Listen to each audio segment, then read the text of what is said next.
Hello বেশ, আসসালামু আলাইকুম রহমতুল্লাহি আবরাকাতু। কেমন আছেন সবাই? আশা করি সবাই ভালো আছেন, সুস্থ আছেন, নিরাপদে আছেন। তো আপনারা যে যেখান থেকে আমার ভিডিও দেখতেছেন, দেশ বা দেশের বাইরে থেকে, আশা করি সবাই ভালো আছেন, সুস্থ আছেন, নিরাপদে আছেন। তো আপনাদের সুস্বাস্থ্য কামনা করে আজকে নতুন ভিডিওটি আরম্ভ করতেছি। আজকে যে বিষয় নিয়ে আলোচনা করবো সেটা হচ্ছে অসুস্থ বান, মরণ বান, প্যারালাইসিস বান। সব ধরনের বানের ভিডিও আমার চ্যানেলে দেওয়া আছে। আজকে ভিন্ন ধর্মী একটি ভিডিও তৈরি করতেছি, যেটা হচ্ছে অসুস্থ বান। তো এই অসুস্থ বানটা কী এবং কীভাবে কাজ করে, সত্যের উপর কীভাবে তার প্রভাবটা পড়বে, সে সম্পূর্ণ বিষয়ে আলোচনা করবে এবং কীভাবে আপনি কাজটা সঠিক নিয়মে প্রয়োগ করবেন সেই বিষয়টা শিখিয়ে দেব। তো অসুস্থ বান এটার মূল কারণ, উদ্দেশ্য হচ্ছে শত্রু অসুস্থ হয়ে যাবে, সারা জিন্দেগির জন্য অসুস্থ বিছানায় পড়ে থাকবে, তার চলাফেরার অবস্থা থাকবে না। তো মরণ বানের অর্থ হচ্ছে শত্রুর উপর প্রয়োগ করলে শত্রু মারা যাবে। প্যারালাইসিস বান হলে শত্রু প্যারালাইসিস যাবে। লিঙ্গ বান হলে তার লিঙ্গ সর্বদা নষ্ট হয়ে যাবে। তাছাড়া পাগল বানও আছে। পাগল বানদের সে সারা জিন্দগির জন্য পাগল হয়ে যাবে, রাস্তায় রাস্তায় ঘুরবে। তো ওগুলা বিষয় নিয়ে আজকে কথা বলতেছি না। আজকে যে বিষয়ে কথা বলবো সেটা হচ্ছে অসুস্থ বান। এটাতে এই বানটা প্রয়োগ করলে আপনার শত্রু সারা জিন্দগির জন্য বিছানায় পড়ে থাকবে। কোনো ডাক্তার, কোনো কবিরাজ তাকে সুস্থ করতে পারবে না। ওটা সারা জীবনের জন্য এই অসুস্থতা হয়ে যাবে, অসুস্থতায় ভুগবে। তো অনেক ভাই ও বন্ধুরা আছেন নিরুপায় হয়ে অনেকভাবে যোগাযোগ করেন আমার সাথে, যে সত্যের উপর টাকা পয়সা ক্ষমতা পাওয়ার কোনো দিক দিয়ে পেরে উঠতে পারছেন না। দেওয়ালে পিঠ থেকে গেছে, করার কিছু নেই। শত্রুকে যদি বাদ না মারা হয় তাহলে আপনার পিছু থাকা কঠিন হয়ে যাচ্ছে, আপনার জীবনে বাধা আসতেছে।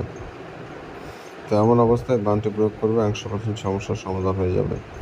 আর যদি আপনি ভালো মানুষের উপরে প্রয়োগ করেন খারাপ নিয়তে, সেক্ষেত্রে কাজ হবে না। যে আপনার আদতীয় শত্রু, যে আপনার ক্ষতি করে এমন ব্যক্তির উপরে প্রয়োগ করবেন, 100% সফলতার সহিত কাজ হবে। আর ভালো মানুষের উপর প্রয়োগ যখন করতে যাবেন তখন উল্টো আপনার উপর বান প্রয়োগ হয়ে যাবে, আপনার ক্ষতি হয়ে যাওয়ার সম্ভাবনা রয়ে যায়। তো সাবধানতা অবলম্বন করে বুঝে শুনে তারপর কাজ করবেন। ভিডিও একবার দেখলেন আর কাজ করতে শুরু করে দিলেন, তা কখনই করবেন না। কারণ একটা ভিডিও বুঝতে হলেও আপনার পুরো ভিডিওটা দেখতে হবে, জানতে হবে, তারপরে বুঝে শুনে কাজ করতে হবে। দরকার হলে 3-4 বার ভিডিও দেখুন, তারপর নিয়মটা মুখস্থ করুন, তারপর কাজ করুন। তো যাই হোক, আর বেশি কথা বলতে চাই না, ভিডিও লম্বা করবো না, শর্টকাটের মধ্যে আপনাদের বিষয়টা শিখিয়ে দেবো। তো আপনারা যদি আমার চ্যানেলে নতুন এসে থাকেন, অবশ্যই চ্যানেলটা সাবস্ক্রাইব করে পাশে থাকা বেল আইকনে ক্লিক দিয়ে অল নোটিফিকেশন অন করবেন। এতে করে পরবর্তী সব নতুন নতুন ভিডিও দেখতে পারবেন সবার আগে। তো বন্ধুগণ, যে কথা বলছিলাম, বানের প্রয়োগটা করতে গেলে আপনাকে সর্বপ্রথম একটা সাদা কাগজ নিতে হবে। একটা জিনিস মাথায় রাখবেন, কাগজটা যেন পাক পবিত্র হয়। আর নোংরা কোনো কাগজের উপর নকশা লেখার চেষ্টা করবেন না। সাদা চকচক সাদা কাগজ হতে হবে। কাগজ দুই প্রকার হয়ে থাকে, একটা কালচে টাইপের সাদা কাগজ পাওয়া যায়, আর একটা পরিপূর্ণ সাদা কাগজ পাওয়া যায়। যেটা ফ্রেশ সাদা কাগজ, আয়নার মতো চকচক করবে, ঠিক ওই রকম কাগজের ওপরে এই নকশাটা আপনাকে লাল অথবা জাফরান কালি দিয়ে আপনাকে লিখে ফেলতে হবে। জাফরান কালি দিয়ে নকশা লেখা উত্তম, তবে লাল কালি দিয়ে আপনি কাজ চালিয়ে যেতে পারবেন, কোনো সমস্যা নাই। লাল কালি দিয়ে আপনি লিখতে পারবেন। মার্কার কালি হতে পারে এমনি কলমের কালি হতে পারে, তবে কালো কালি অথবা নীল কালি বা অন্য কোনো কালি দিয়ে আপনি লেখার চেষ্টা করবেন না, এতে করে কাজ হবে না। আর নকশাটা সোজাভাবে অঙ্কন করার জন্য স্কেল ব্যবহার করবেন। স্কেল ব্যবহার করলে তেড়া বেঁকা হবে না, সুন্দর করে যেভাবে ঠিক একইরূপভাবে নকশাটা লিখতে পারবেন। তো তেড়া বেঁকা করার চেষ্টা করবেন না, একটু ভুলভ্রান্তি আপনার সারা জীবনে কান্না বয়ে নিয়ে আসবেন। একটু ভুলভ্রান্তি করলে আপনার উল্টা আপনার উপর বান প্রয়োগ হয়ে যাবে, অথবা আপনার পরিবারের কারো ক্ষতি হয়ে যাবে। অতএব সঠিক নিয়মে সঠিকভাবে কাজ করার চেষ্টা করবেন। আমি যে নিয়মগুলো বলে দেবো, একটা নিয়মে 19-20 করার চেষ্টা করবেন না। যেটা বলেছি অক্ষরে অক্ষরে ঠিক একই রকমভাবে আপনাকে কাজটি প্রয়োগ করতে হবে।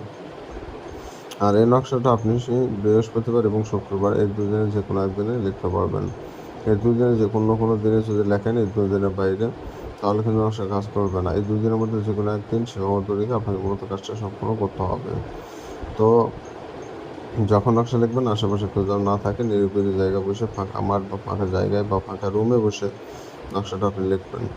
কোলাহল মুক্ত জায়গায় বসে লিখবেন, গ্যাঞ্জাম মুক্ত জায়গায় বসে লিখবেন। নকশা লেখা অবস্থায় কারোর সাথে কোনো রকম কথাবার্তা বলবেন না। নকশাটা 10 মিনিটের মধ্যে লিখে ফেলতে হবে। দরকার হলে 2-4 বার প্র্যাকটিস করবেন। 2-4 বার প্র্যাকটিস করে তারপর নকশা লিখবেন, ফাইনাল নকশা। তো 10 মিনিটের মধ্যে নকশাটা লিখে শেষ করতে হবে। 10 মিনিটের 1 সেকেন্ড যদি বেশি সময় লাগে নকশা কাজ করবে না। বিষয়টা মাথার মধ্যে ঢুকায় নেন ভালোভাবে।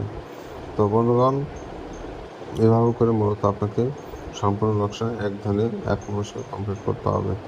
আপনি যখন নকশা লিখবেন নিজের মনকে অন্যদিক ঘোরানো যাবে না। সমস্ত চিন্তাধারা মনস্থির আপনাকে নকশার মধ্যে মনোনিবেশ করিতে হবে। তো অনেকে আছেন যারা নকশা লেখেন কিন্তু অন্য কোনো বিষয়ে ভাবেন, জায়গা জমি সম্পর্ক বিভিন্ন বিষয় চিন্তা ভাবনা নিয়ে ভাবতে ভাবতে আপনি নকশা লেখেন। এরকম করলে কখনো নকশা কাজ করবে না। এগুলো টোটকা কাজ, একটু 19-20 যদি হয়ে যায় কাজ তো হয় না, উল্টো আপনার ক্ষতি হয়ে যায়।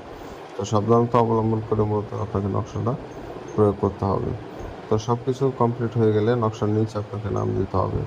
যে সমস্ত শত্রুকে অসুস্থ করে সারা জীবনের জন্য সারা জিন্দগির জন্য আপনি বিছানায় ফেলে রাখতে চান, সে শত্রুর নামটা নকশার নিচে দেবেন।